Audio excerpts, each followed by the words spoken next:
প্রিয় ছাত্রছাত্রীরা, সবাইকে শুভ অপরাহ্ন জানিয়েই আজকে আমাদের ক্লাসের বিষয়বস্তু শুরু করছি।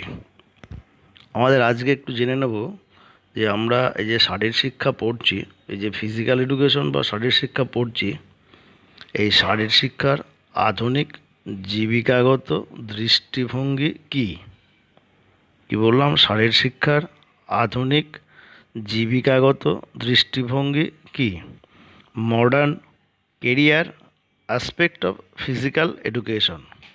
এই যে আমরা শারীর শিক্ষা পড়ছি, এই শারীর শিক্ষা পড়ে আমাদের কি জীবিকাগত সংস্থান কি হবে, কোন কোন দৃষ্টিভঙ্গির দিক থেকে দেখলে পরে আমরা শারীর শিক্ষাকে অবশ্যই শিখব এবং পাঠ্যক্রমের অন্তর্ভুক্ত করব, সেই সম্পর্কে আগে একটু জেনে নেওয়া দরকার। নাহলে কেন পড়বো, কী পড়বো, পড়ে কি হবে, এই শুধু শুধু পড়ে শুধু এই নম্বরের জন্য পড়ছি এরকম করে পড়ে কোনো লাভ নেই।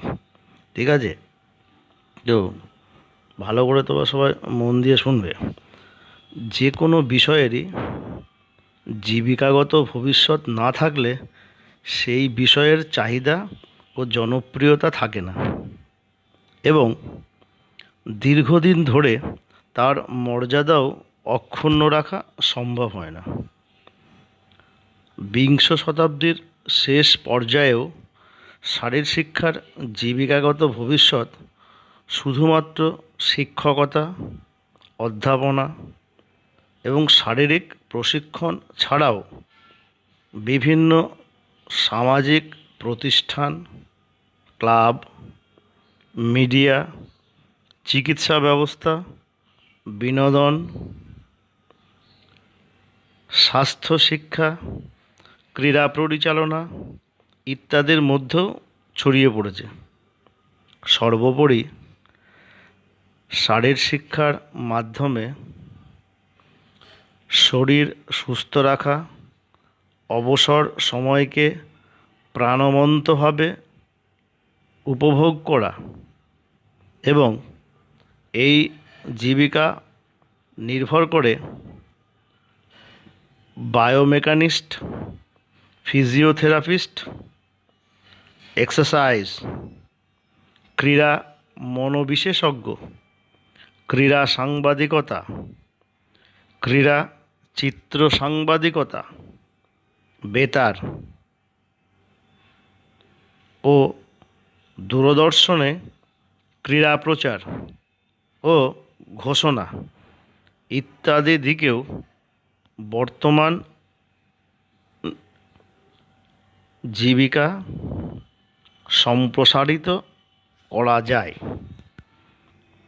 তোমাদের একটা ছবি দেব, সেই ছবিটা দেখলে তোমরা সুন্দরভাবে বুঝতে পারবে যে মাঝখানে গোল মতন আছে শারীর শিক্ষার জীবিকাগত দৃষ্টিভঙ্গি, ওখান থেকে একটা একটা করে বেরিয়ে এসছে কোচিংয়ের জীবিকা, স্বাস্থ্য সম্বন্ধীয় জীবিকা, প্রশাসনিক দিক, সামাজিক জীবিকা, ক্রীড়া সংগঠকমূলক জীবিকা, ক্রীড়া পরিচালনার জীবিকা, জনসম্প্রসারণমূলক জীবিকা, ক্রীড়া দক্ষতামূলক জীবিকা, শিক্ষকতার জীবিকা। তাহলে আমরা বুঝতেই পারছি, যেমন ধরো শিক্ষকতার জীবিকা, এর মধ্যে কোন কোন শিক্ষক? স্নাতক, স্নাতকোত্তর পর্যায়ে শিক্ষক প্রশিক্ষণ সংস্থায় প্রাথমিক শিক্ষক হিসাবে, বিভিন্ন শিক্ষণ সংস্থায়, বিএড শিক্ষক শিক্ষণ সংস্থা, মাধ্যমিক শিক্ষা, প্রাথমিক শিক্ষা, উচ্চ মাধ্যমিক শিক্ষা, এতগুলো জায়গায় শিক্ষক হিসাবে নিযুক্ত হওয়ার স্কোপ আছে। কোচিংয়ের জীবিকা, কোথায় কোথায় কোচিং করা যায়? হোটেলে কোচিং করা যায়, বিভিন্ন ফিটনেস সেন্টারে, জিমনাসিয়ামে, খেলা প্রশিক্ষণ কেন্দ্রে, সুইমিং পুলে, বিভিন্ন ক্লাবে, এগুলো সব একটা একটা করে এতগুলো জায়গায় একজন ফিজিক্যাল এডুকেটর বর্তমানে নিজেকে নিয়োজিত করে তার জীবিকা নির্বাহ করতে পারে। সুতরাং এই বিষয়টিকে অত্যন্ত মনোযোগ সহকারে এবং গুরুত্ব দিয়েই আমাদের পড়া উচিত। যে বিভিন্ন দিকগুলো বললাম সেইগুলোর কয়েকটা দিক সম্পর্কে আমি একটু আলোচনা করি, তোমরা একটু মন দিয়ে শোনো, শুনলেই বুঝতে পারবে। কি বললাম প্রথমেই, যে স্বাস্থ্য ও শারীর শিক্ষার শিক্ষকতার জীবিকা। স্বাস্থ্য ও শারীর শিক্ষায় শিক্ষকতা জীবিকার তালিকা প্রাথমিক স্তর থেকে উচ্চশিক্ষার স্তর পর্যন্ত বিস্তৃত। প্রাথমিক স্তরে যেমন শিশুদের সমস্ত অঙ্গের সমন্বয়পূর্ণ বিকাশের জন্য শারীর শিক্ষার ভূমিকা অপরিসীম, তেমনি বিদ্যালয় স্তর থেকে বিশ্ববিদ্যালয় স্তরে শরীর ও মনকে সুস্থ রাখতে, সামাজিক গুণাবলী বৃদ্ধি করতে, চরিত্রের সুদৃঢ়তা আনতে, নেতৃত্বদানের ক্ষমতা প্রদান করতে ও সুনাগরিক হিসাবে গড়ে তুলতে স্বাস্থ্য ও শারীর শিক্ষার শিক্ষক প্রয়োজন। 2 নম্বর, শারীর শিক্ষায় কোচিংয়ের জীবিকা। অনেক সময় শারীর শিক্ষার প্রশিক্ষণপ্রাপ্ত ব্যক্তিরা জীবিকা হিসেবে কোচিংকেই বেছে নেন। কিছু ব্যক্তি আছেন যারা কোচিংয়ের সঙ্গে শিক্ষকতাও করে থাকেন, আবার কেউ কেউ সম্পূর্ণরূপে কোচিংয়ে মনোনিবেশ করে তাকেই জীবিকা হিসেবে ব্যবহার করেন। বিদ্যালয় থেকে বিশ্ববিদ্যালয়, ক্লাব থেকে বড় বড় কোম্পানি, প্রত্যেকেরই নির্দিষ্ট খেলাধুলোর জন্য নির্দিষ্ট দল রয়েছে। এই দলগুলিকে মূল খেলায় সর্বোচ্চ দক্ষতা প্রদর্শনের লক্ষ্যে এবং দলের সকল সদস্যের মধ্যে সুসমন্বয় স্থাপন করার স্বার্থে প্রত্যেক দলেরই একজন করে প্রশিক্ষকের প্রয়োজন। শুধুমাত্র দলগত খেলায় নয়, ব্যক্তিগত খেলাতেও সঠিক বিজ্ঞানসম্মত কৌশল ও প্রক্রিয়া নির্বাচন করে দক্ষ কৌশল প্রদর্শনের জন্য প্রশিক্ষকের প্রয়োজন হয়। বর্তমানে ছোট বড় সমস্ত ক্লাবই বিভিন্ন খেলায় জন্য বিভিন্ন প্রশিক্ষককে নিযুক্ত করে। বিজ্ঞানসম্মতভাবে বিভিন্ন বড় বড় hotel, fitness centre, gymnasium, swimming পুলে প্রশিক্ষক নিযুক্ত করা হয়। বড় বড় কোম্পানিগুলি তাদের খেলার পৃথক পৃথক টিমের জন্য পৃথক পৃথক প্রশিক্ষক নিয়োগ করে। তাই শারীর শিক্ষায় প্রশিক্ষক হিসাবে জীবিকার ভবিষ্যৎ বর্তমান ও উজ্জ্বল।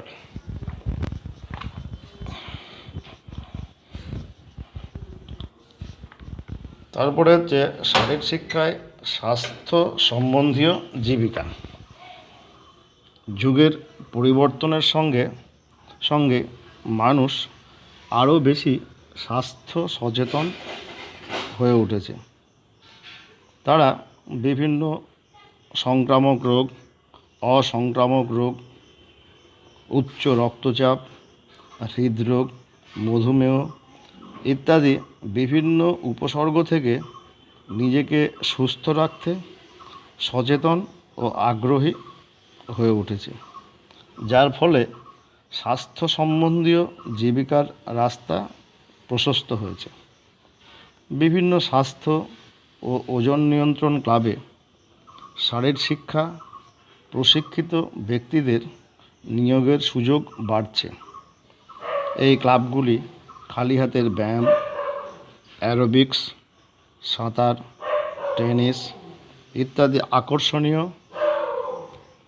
মনোরঞ্জক ফিটনেস কার্যক্রমের মাধ্যমেই সাধারণ মানুষের মধ্যে সুস্থ কর্মক্ষমতা যেমন বাড়িয়ে তুলেছে, ঠিক তেমনি পুষ্টিকর খাদ্য, খাদ্য তালিকা, খাদ্যের পরিমাণ ইত্যাদি সম্বন্ধেও সাধারণ মানুষকে অবহিত করে।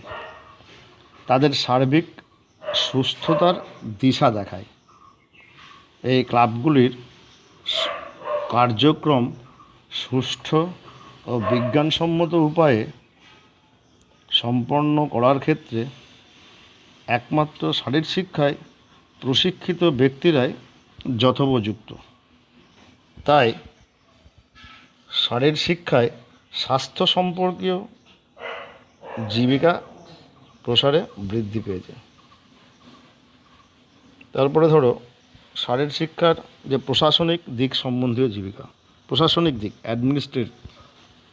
শারীর শিক্ষায় শিক্ষিত ব্যক্তিদের প্রশাসনিক পদে নিযুক্ত হওয়ার বিভিন্ন সুযোগ থাকে, যেমন মহাবিদ্যালয়, বিশ্ববিদ্যালয়ের শারীর শিক্ষার যে বিভাগগুলি রয়েছে সেগুলির কার্যক্রম সুষ্ঠুভাবে পরিচালনার জন্য শারীর শিক্ষায় শিক্ষিত ব্যক্তিরাই দক্ষ প্রশাসকের ভূমিকা পালন করে। বিভিন্ন খেলাধুলো পরিচালনার জন্য শারীর শিক্ষায় শিক্ষিত ব্যক্তিরা দক্ষ প্রশাসকের ভূমিকা পালন করে। বিভিন্ন খেলাধুলো পরিচালনা, বিভিন্ন টুর্নামেন্টের আয়োজন করা, রাজ্য এবং জাতীয় স্তরের প্রতিযোগিতার পরিচালনা করা, শিল্প কারখানার বিনোদন প্রশাসক রূপে খেলাধুলো সরঞ্জামের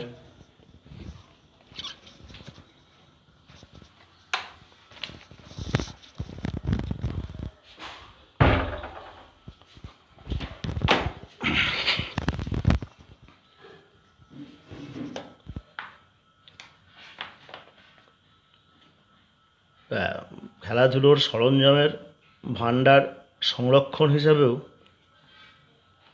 ইত্যাদি বিভিন্ন প্রশাসনিক দায়িত্বে শারীর শিক্ষার পরিধি বিস্তৃত। জিমনাসিয়াম পরিচালনা, হেলথ ক্লাব বা ফিটনেস সেন্টার পরিচালনা, স্টেডিয়াম, সুইমিং পুলের ম্যানেজার হিসেবে শারীর শিক্ষার প্রশিক্ষিত ব্যক্তিদের নিয়োগ করা হয়। ক্রীড়া দক্ষতামূলক জীবিকা, শারীর শিক্ষার খেলোয়াড় হিসেবেও জীবিকা নির্বাহের রাস্তা সুদৃঢ় করে। প্রতিষ্ঠিত খেলোয়াড়েরা যাতে খেলাধুলোতে মনোনিবেশ করতে পারে, কোনো আর্থিক সংকট দেখা না দেয়, তার জন্য সরকার ও বিভিন্ন বেসরকারি সংস্থা তাদের কর্মসংস্থানের সুযোগ করে দিয়েছে। খেলাধুলোর দক্ষতা প্রদর্শন একটি নির্দিষ্ট সময়ের জন্য সীমাবদ্ধ। তাই ভবিষ্যতের কথা ভেবে খেলোয়াড়দের কর্মসংস্থানের সঙ্গে সঙ্গে তাদের বিভিন্ন ভাতারও ব্যবস্থা করেছে সরকার। যেসব সংস্থাগুলি খেলা এবং খেলোয়াড়দের পিছনে এসে দাঁড়িয়েছে তাদের মধ্যে উল্লেখযোগ্য হলো ভারতীয় রেল, ব্যাংক, বিভিন্ন শিল্প সংস্থা ইত্যাদি। তারপরে দেখো শারীর শিক্ষায় জনসম্প্রসারণমূলক জীবিকা, সেটা কীরকম? শারীর শিক্ষায় যে সমস্ত ব্যক্তিদের সাহিত্য ভাষাগত দক্ষতা রয়েছে তারা অনেকেই ক্রীড়া সাংবাদিক রূপে জীবিকা নির্বাহ করে থাকেন। যে কোনো সাংবাদিক ক্রীড়া সাংবাদিক হতে পারেন, কিন্তু যে সাংবাদিকের শারীর শিক্ষায় প্রশিক্ষণ রয়েছে তিনি যেভাবে খেলাধুলো ও শারীর শিক্ষার খুঁটিনাটি জনসমক্ষে তুলে ধরতে পারে তা অবশ্যই দৃষ্টান্তমূলক। নিত্যদিনের সংবাদপত্রে, বিভিন্ন পত্রপত্রিকায় এদের লেখা এতটা জনপ্রিয় যে আজকের যুব সমাজ এই ক্রীড়া সাংবাদিকতায় জীবিকা উৎসাহিত হয়েছে। ক্রীড়া চিত্র সাংবাদিকতা, ক্রীড়াধারা, ভাষ্যকার ইত্যাদির বিষয়েও শারীর শিক্ষার প্রশিক্ষিতদের চাহিদা বর্তমানে বৃদ্ধি পেয়েছে। তাহলে প্রিয় ছাত্রছাত্রীরা, এবার আমরা জেনে নেব অলিম্পিক গেমস। তোমাদের পাঠ্য সিলেবাসে আছে অলিম্পিক গেমস, আধুনিক Olympic games, modern Olympic games. তোমরা একাদশ শ্রেণীতে পড়েছো যে হিস্ট্রি অফ অলিম্পিক মুভমেন্ট, সেখানে প্রাচীন অলিম্পিক সম্পর্কে পড়েছো। আর দ্বাদশ শ্রেণীতে পড়বে আধুনিক Olympic games, modern Olympic games. তোমাদের একটু স্মরণ করিয়ে দিই, এ অলিম্পিকের ইতিহাস জানার জন্য যদি আমরা একটু প্রাচীন গ্রিসের সমাজ জীবন আর জীবনযাত্রা সম্পর্কে একটু আলোকপাত করি তাহলে দেখতে পারবো যে গ্রিসের মানুষরা ছিল কি না ঈশ্বরে বিশ্বাসী, শিল্পকলায় নিপুণ এবং সুগঠিত ও সুন্দর শরীরের পূজারী। প্রাচীন গ্রিসে বিভিন্ন দেবদেবীর পূজা উপলক্ষে আয়োজিত হতো বিভিন্ন উৎসব। ধীরে ধীরে উৎসবগুলি আঞ্চলিক থেকে জাতীয় স্তরে উন্নীত হয়েছিল। উৎসব আঙ্গিনাতেই বসত খেলাধুলো, শারীরিক কসরত ও সঙ্গীত নৃত্য প্রতিযোগিতার আসর। এদের মধ্যে প্রথম ও সবচেয়ে বিখ্যাত ছিল দেবাদিদেব জিউসের সম্মানে আয়োজিত অলিম্পিক উৎসব। এই উৎসব অনুষ্ঠিত হতো কোথায় যেন? পশ্চিম পেলোপনেসাস জেলায়। পশ্চিম পেলোপনেসাস জেলায়। আরও কিছু উৎসবের কথা তোমরা জেনে থাকবে, তবে সব উৎসবগুলির মধ্যে সবচেয়ে বিখ্যাত এবং সুন্দর ছিল অলিম্পিক উৎসব। এর মূল আকর্ষণটাই ছিল অলিম্পিক গেমস। তো যাই হোক,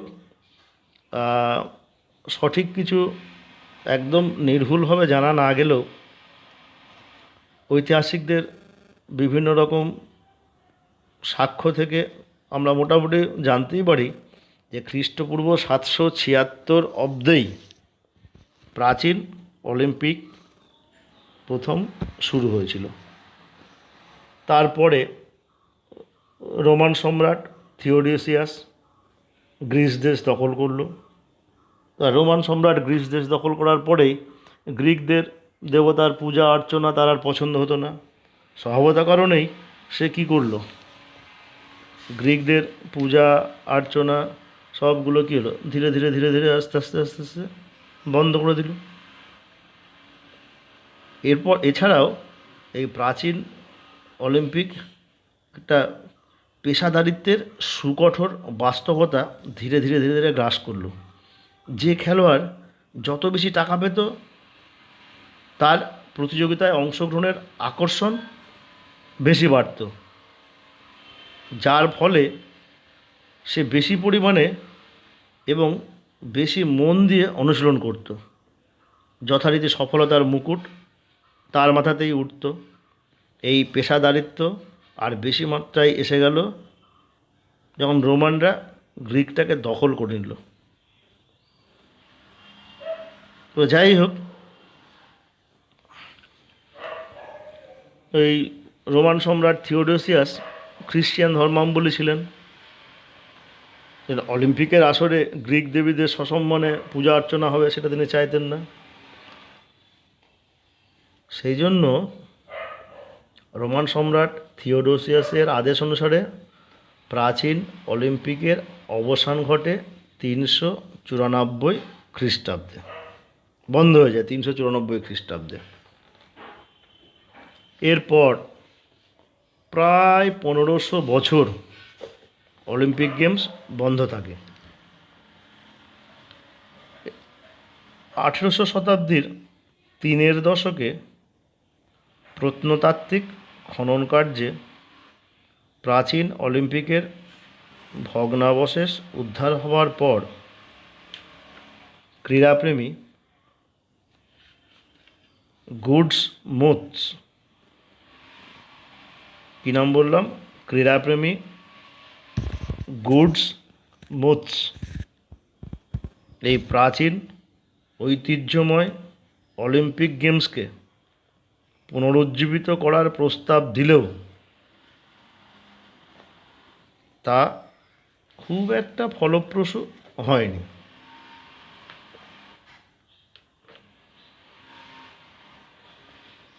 এই সূত্র ধরেই পরবর্তীকালে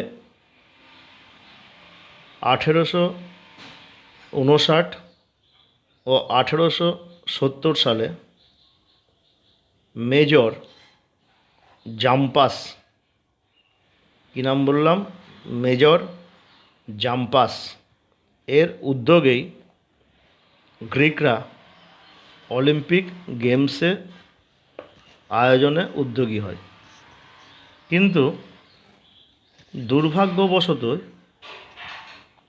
তাদের এই সৎ উদ্দেশ্য সফল হয়নি। মৃত্যুকালে জাম্পাস অলিম্পিক গেমস পুনরুদ্ধার এর জন্য প্রচুর অর্থ রেখে যান। পরবর্তীকালে ফরাসি ক্রীড়াপ্রেমী প্যারি ডি ফ্রেডি ব্যারন ডি কিউবার্টিন, এই নামটা খুব বিখ্যাত নাম। এই নামটা কিন্তু মনে রাখবে, এই নামটা প্রত্যেক বছরই পরীক্ষার সময় 2 থেকে 3 বার লিখতেই হয়, আর মিনিমাম 1 থেকে 2 নম্বর শুধু এই নামটা লেখার জন্যই থাকে। কেউ সংক্ষেপেও মনে রাখতে পারে, ছোটো করেও মনে রাখতে পারে। নামটা, পুরো নামটা আরেকবার আমি বলছি, ভালো করে শুনে নাও। ফরাসি ক্রীড়াপ্রেমী প্যারি ডি ফ্রেডি ব্যারন ডি কুবার্টিন, কেউ কেউ কিউবার্টিন বলে, সংক্ষেপে ব্যারন পিয়ের দ্য কিউবার্টিন বলা হয়। এই অলিম্পিক গেমসের এই পুনরুজ্জীবনে পুনরায় উদ্যোগী হন তিনি, এবং এই কিউবার্টিনকেই আধুনিক অলিম্পিকের জনক বলা হয়, ফাদার অফ মডার্ন অলিম্পিক্স। তাহলে আধুনিক অলিম্পিকের জনক কাকে বলা হয়? ব্যারন পিয়ের দ্য কিউবার্টিনকে। এটা কিন্তু 1 নম্বরের প্রশ্ন আসে, ভালো করে মনে রাখবে। তারপরে 1894 সালে প্যারিসে অনুষ্ঠিত হয় ইন্টারন্যাশনাল অ্যাথলেটিক কংগ্রেস। সেই ইন্টারন্যাশনাল অ্যাথলেটিক কংগ্রেসেই কিউবার্টিন এই অলিম্পিকের যে মহৎ উদ্দেশ্য ব্যক্ত করেন, এই গেমসকে কিভাবে নতুন আঙ্গিকে শুরু করা যায় তার প্রস্তাব রাখেন।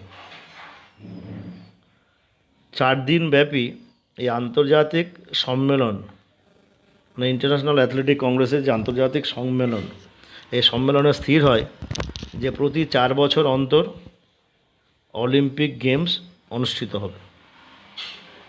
বিশ্বের বিভিন্ন দেশে অনুষ্ঠিত হবে। প্রাচীন অলিম্পিকের ঐতিহ্যকে স্মরণ রেখে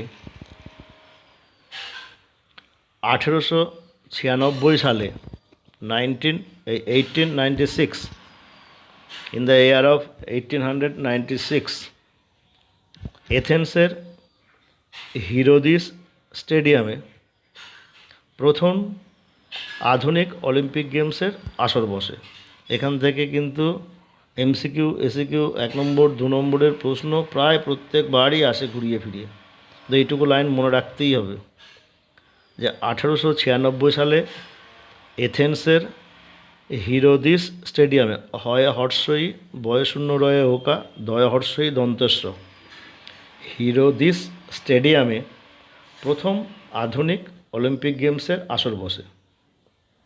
10 দিনের এই অলিম্পিক গেমস শুরু হয় 1896 সালের 6 এপ্রিল এবং শেষ হয় 15 এপ্রিল, 15 এপ্রিল। প্রথম আধুনিক অলিম্পিক গেমস 10টি দেশের মধ্যে 285 জন পুরুষ প্রতিযোগী অংশগ্রহণ করে। এ প্রসঙ্গে বলে রাখি, প্রথম কেবলমাত্র পুরুষ প্রতিযোগীরাই এই অলিম্পিক গেমসে অংশগ্রহণ করার সুযোগ পেত, মহিলারা পেত না। পরবর্তীকালে অবশ্য মহিলারাও অংশগ্রহণ করার সুযোগ পায়, পরে এক সময় বলবো। আর যারা প্রতিযোগিতার বিজয়ী হতো তাদের প্রশংসাপত্র, অলিভ পাতার মুকুট ও পদক দিয়ে সম্মানিত করা হয়েছিল। গ্রিসের রাজা 10ম দিনে প্রথম অলিম্পিক গেমসের সমাপ্তি ঘোষণা করেন। এই বিশ্বব্যাপী অলিম্পিক গেমসকে প্রতি 4 বছর সুষ্ঠু ও নির্বিঘ্নে পরিচালনা করার জন্য একটি কমিটি গঠন করা হয়, যার নাম দেওয়া হয় আন্তর্জাতিক অলিম্পিক কমিটি। ইংরেজিতে হচ্ছে ইন্টারন্যাশনাল অলিম্পিক কমিটি, বা সংক্ষেপে IOC। এটাও কিন্তু পরীক্ষা আছে, IOCর ফুল ফর্ম কী। এই কেউ যদি ইংরেজিতে লেখে ইন্টারন্যাশনাল অলিম্পিক কমিটি, তাহলে কিন্তু স্পেলিং সঠিকভাবেই লিখতে হবে। আর যদি কেউ বাংলা করেই লেখে যে আন্তর্জাতিক অলিম্পিক কমিটি, বা দন্তের নয়টা আকার এরকম করে ইন্টারন্যাশনাল অলিম্পিক কমিটি, তাহলেও হবে, নামটা সঠিকভাবে লিখতে পারলেই হবে। এই কমিটি অলিম্পিক গেমসকে সুচারুভাবে পরিচালনার জন্য ফেডারেশনের নিয়মাবলীকে মান্যতা দিয়ে কিছু নিয়মকানুন তৈরি করেন। প্রথম দিকে এই নিয়মাবলীতে পুরুষ প্রতিযোগীদের কথা বলা হলেও পরবর্তীকালে মহিলা প্রতিযোগীরাও এই খেলায় অংশগ্রহণ করেন। প্রথম দিকে নিয়ম করা হয়েছিল যে শুধু অপেশাদারী খেলোয়াড়েরাই অংশগ্রহণ করতে পারবে। পরে পেশাদারী খেলোয়াড়েরাও অংশগ্রহণের অনুমতি দেওয়া হয়। এই প্রতিযোগিতায় কোনো বয়স সীমা নেই এবং প্রতিযোগীকে জন্মসূত্রেই উক্ত দেশের নাগরিক হতে হবে। 1896 সালের পর থেকে প্রতি 4 বছর পর পর অলিম্পিক গেমস অনুষ্ঠিত হয়ে আসছে। কালের পরিবর্তনের সঙ্গে সঙ্গে এই গেমসেরও পরিবর্তন ঘটেছে, লেগেছে আধুনিকতার ছোঁয়া, বেড়েছে এর বিস্তৃতি, প্রতিযোগী এবং ইভেন্টের সংখ্যাও। যদিও প্রথম বিশ্বযুদ্ধের জন্য 1916 সালে আর দ্বিতীয় বিশ্বযুদ্ধের জন্য 1940 এবং 1944 সালে এই অলিম্পিক গেমস বন্ধ ছিল। বিগত 30তম অলিম্পিক গেমসটি 2012 সালে লন্ডনে অনুষ্ঠিত হয়েছে। 31তম অলিম্পিক গেমসটি 2016 সালে রিও জেনেরিও ব্রাজিলে। আর দুর্ভাগ্যবশত এবারের অলিম্পিক গেমসটি বন্ধ রাখা হয়েছে, স্থগিত রাখা হয়েছে। কিসের জন্য তোমরা সবাই জানো, বর্তমান পরিস্থিতি চলছে কোভিড-19 মহামারী, এর জন্য এবারেও অলিম্পিক গেমসটা বন্ধ রয়েছে। তো এই অলিম্পিক গেমসের নিয়ে অনেক ইতিহাস আছে, অনেক উদ্দেশ্য আছে, গেমস আছে, অনেক প্রশ্ন আছে, এগুলো সব পরে পরে আস্তে আস্তে আলোচনা করছি, ঠিক আছে? হ্যাঁ, প্রিয় ছাত্রছাত্রীরা, এই যে আমরা আধুনিক অলিম্পিকের নিয়ে কথা বলছি, তাহলে আধুনিক অলিম্পিকের কিছু উদ্দেশ্য থাকবে, তাই না? তাহলে আধুনিক অলিম্পিকের উদ্দেশ্যগুলি কি কি? What are the objective of modern Olympic? কি না, যে আন্তর্জাতিক অলিম্পিক সংস্থা সংগঠনের সময় ব্যারন পিয়ের দ্য কিউবার্টিন আধুনিক অলিম্পিকের যে উদ্দেশ্য বর্ণনা করেছিলেন, বিস্তৃতভাবে তিনি যা যা জিনিসগুলো বলেছিলেন সেটাই হচ্ছে আধুনিক অলিম্পিকের উদ্দেশ্য। সেগুলি হলো, আমি আস্তে আস্তে 1 নম্বর 2 নম্বর করে পয়েন্টগুলো বলছি, একটু ভালো করে শুনে একটু পজ করে সুন্দর করে নিজের খাতায় লিখে রাখবে, তাহলে পরে পড়তে সুবিধা হবে। 1 নম্বর, একটি জাতীয় পর্যায়ের শারীরশিক্ষা ও প্রতিযোগিতামূলক ক্রীড়া কর্মসূচি শুধুমাত্র যুবকদের সুস্বাস্থ্যের উন্নতি ঘটায় তাই নয়, এগুলি সুনাগরিক গড়ে তোলে এবং তাদের চরিত্র ও ব্যক্তিত্ব গঠন করে। এই বিষয়ে সমগ্র পৃথিবীর দৃষ্টি আকর্ষণ করা। 2 নম্বর, যুবক যুবতীদের মনে আনুগত্য, দলগত ঐক্য ও একতা সৃষ্টি করা এবং এগুলি জীবনে ব্যবহার উপযোগী করে তোলা। 3 নম্বর, প্রদর্শনী ও একই প্রকার উপস্থাপনমূলক কর্মসূচির আয়োজনের মাধ্যমে তাদের মধ্যে ললিত কলার ভাবনা সংবেদিত করা এবং তাদের দৃষ্টিভঙ্গির প্রসার ঘটানো, যাতে তাদের জীবন সুখময় হয়ে ওঠে। নম্বর 4, সকল ক্রীড়াবিদদের মনে এইরূপ ধারণার বীজ বপন করা যে ক্রীড়া এক প্রকার আমোদ প্রমোদ বা অবসর বিনোদনের কর্মসূচি এবং কখনোই অর্থ উপার্জনের পথ নয়। 5 নম্বর, মানুষে মানুষে ও দেশে দেশে উত্তম বোঝাপড়া গড়ে তোলার জন্য আন্তর্জাতিক মিত্রতা ও সহযোগিতার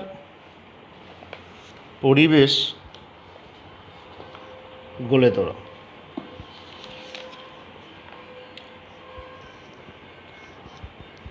যে মহৎ আদর্শকে সামনে রেখে কিউবার্টিন অলিম্পিক গেমসের পুনঃ সূচনা করেন, সেগুলির মধ্যে বিশেষ উল্লেখযোগ্য হল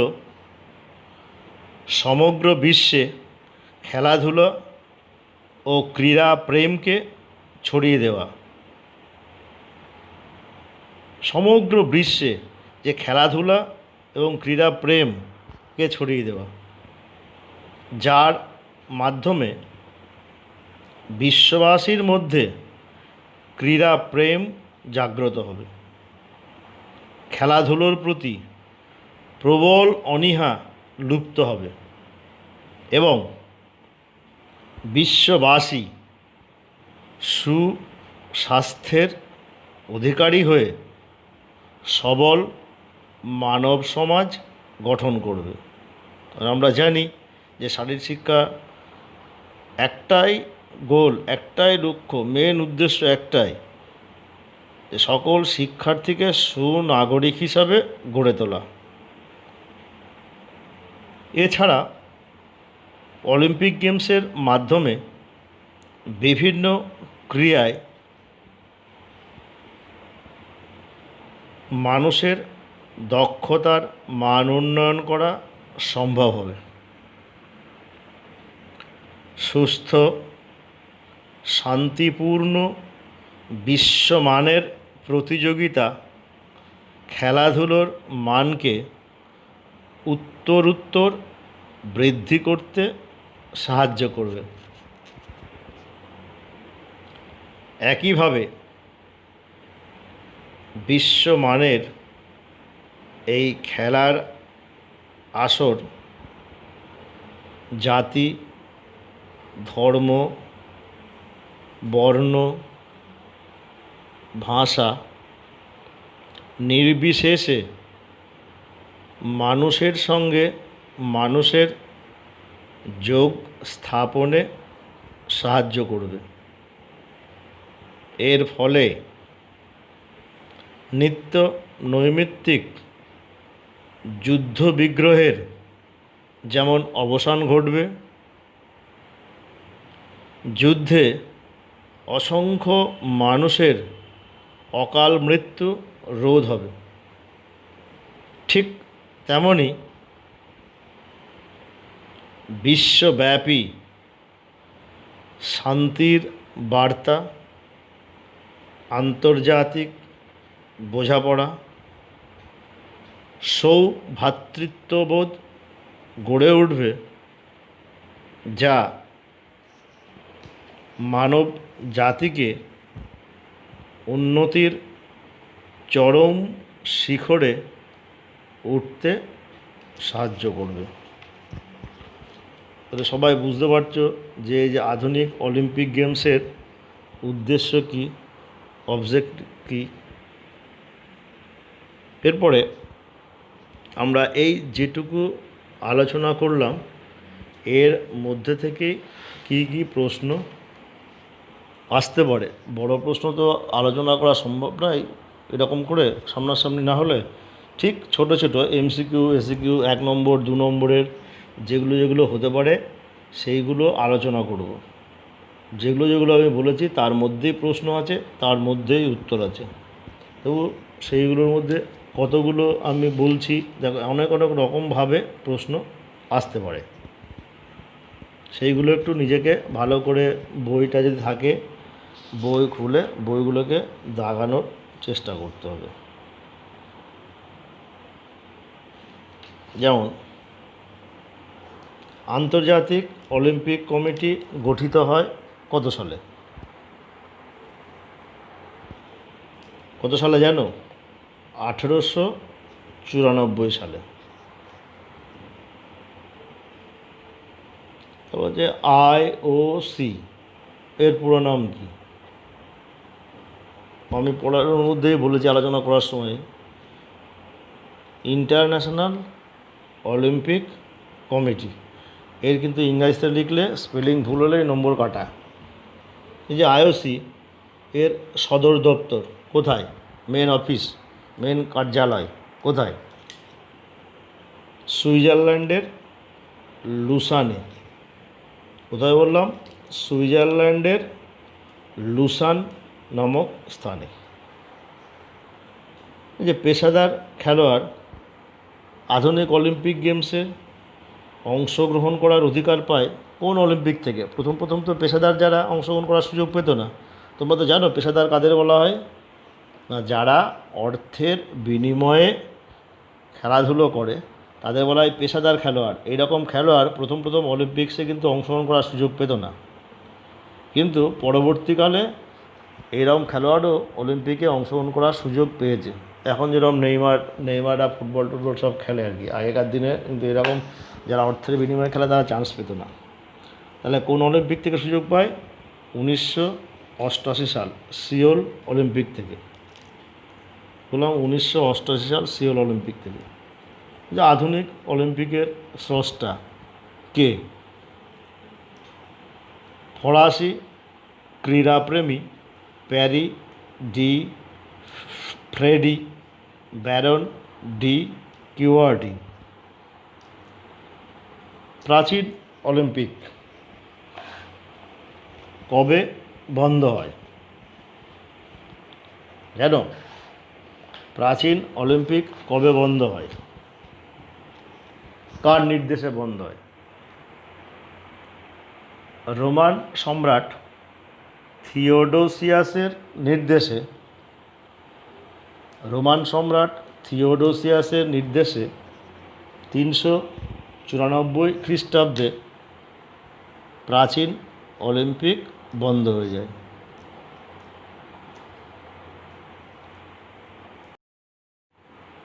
আধুনিক অলিম্পিক গেমস কত সালে শুরু হয়? আধুনিক অলিম্পিক গেমস 1896 সালে শুরু হয়। আচ্ছা বলো তো, প্রথম শীতকালীন অলিম্পিক কোথায় কত সালে অনুষ্ঠিত হয়? প্রথম শীতকালীন অলিম্পিক 1924 সালে ফ্রান্সের চ্যামনিক্স নামক স্থানে। কি বললাম? 1924 সালে ফ্রান্সের চ্যামনিক্স নামক স্থানে। এরপরে এখান থেকে অনেক হয়। আধুনিক অলিম্পিক কোথায় কোন তারিখে অনুষ্ঠিত হয়? একসঙ্গে অনেকগুলো প্রশ্নের উত্তর এখান থেকে পাওয়া যাবে। আধুনিক অলিম্পিক কোথায় এবং কোন তারিখে অনুষ্ঠিত হয়? উত্তর কী হবে না আধুনিক অলিম্পিক 1896 সালের 6 এপ্রিল এথেন্সের হিরোদিস স্টেডিয়ামে অনুষ্ঠিত হয়। তাহলে কি বললাম, আধুনিক অলিম্পিক প্রথম কোথায় কোন তারিখে অনুষ্ঠিত হয়? 1896 সালের 6 এপ্রিল এথেন্সের হিরোদিস স্টেডিয়ামে অনুষ্ঠিত হয়। প্রথম অলিম্পিক শেষ হয় কত তারিখে? না প্রথম অলিম্পিক কত তারিখে সমাপ্ত হয়? উত্তর 15 এপ্রিল, 15 এপ্রিল 1896, 1896 সালের 15 এপ্রিল।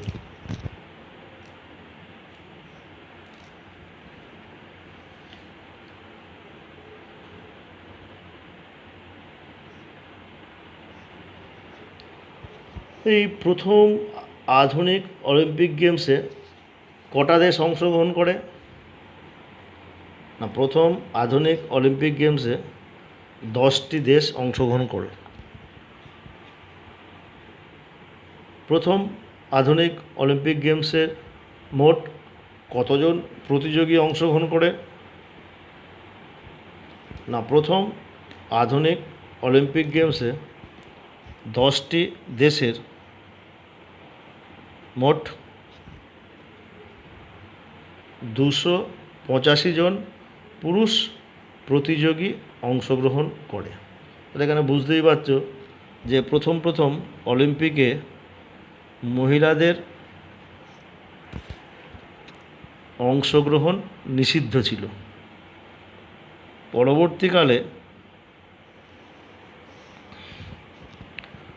পরবর্তীকালে আবার মহিলারা অংশগ্রহণ করার সুযোগ পায়। বলতে পারো বর্তমানে আধুনিক অলিম্পিক্স কতদিন ধরে অনুষ্ঠিত হয়?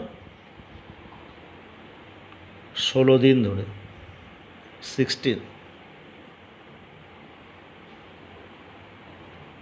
আচ্ছা, এই আন্তর্জাতিক অলিম্পিক কমিটি কত সালে গঠিত হয়? 1894 সালে। আন্তর্জাতিক অলিম্পিক কমিটি ওই সভাটা কোথায় অনুষ্ঠিত হয়? প্যারিসে,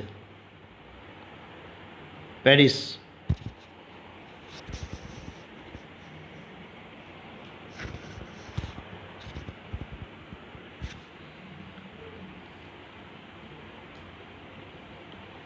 আঠেরোশো 96 সালের পর থেকে কত বছর পর পর অলিম্পিক গেমস অনুষ্ঠিত হয়? 4 বছর পর পর।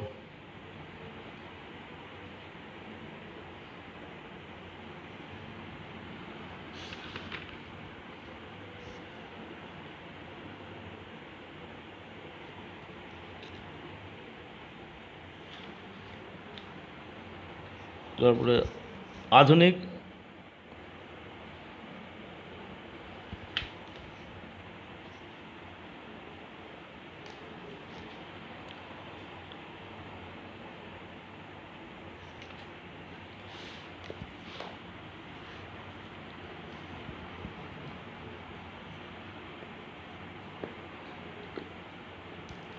আধুনিক যে অলিম্পিক গেমসের প্রথম অলিম্পিক প্রতিযোগিতায় বিজয়ীদের কী দিয়ে সম্মানিত করা হয়েছিল? উত্তর প্রতিযোগিতায় বিজয়ীদের প্রশংসাপত্র অর্থাৎ সার্টিফিকেট, অলিভ পাতার মুকুট ও পদক দিয়ে সম্মানিত করা হয়েছিল।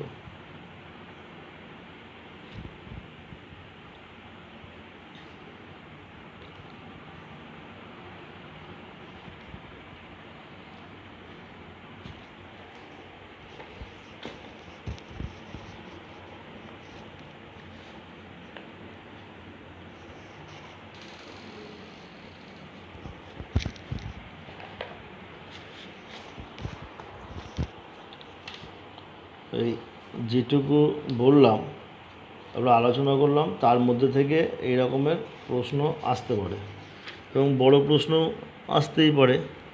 এরকম আধুনিক অলিম্পিক সম্পর্কে ধারণা কী, বা আধুনিক অলিম্পিকের উদ্দেশ্যগুলি কী কী, কীভাবে আধুনিক অলিম্পিকের উদ্ভব হলো,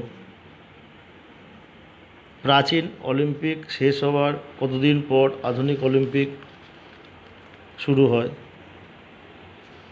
বলতে পারো প্রাচীন অলিম্পিক শেষ হওয়ার কতদিন পর আধুনিক অলিম্পিক শুরু হয়?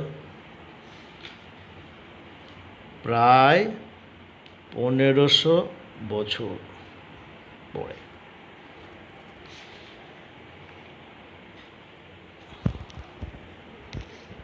এছাড়াও এর মধ্যে থেকে আরও অনেক প্রশ্ন আছে, যেগুলো তোমরা একটু ভালো করে লক্ষ্য করলেই দেখতে পারবে এরকম অসংখ্য ছোটো ছোটো ছোটো ছোটো প্রশ্ন আছে। ছোটো ছোটো প্রশ্নগুলো সব ভালো করে পড়লেই সেখান থেকেও বড় প্রশ্ন আসলেও কিন্তু ঠিকঠাক করে লিখে দিতে পারবে। তো যে international athletic Congress, international athletic Congress এটা কোথায় কত সালে অনুষ্ঠিত হয়? 1894 সালে প্যারিসে অনুষ্ঠিত হয়। তাহলে 1894 সালে প্যারিসে ইন্টারন্যাশনাল অ্যাথলেটিক কংগ্রেস অনুষ্ঠিত হয়।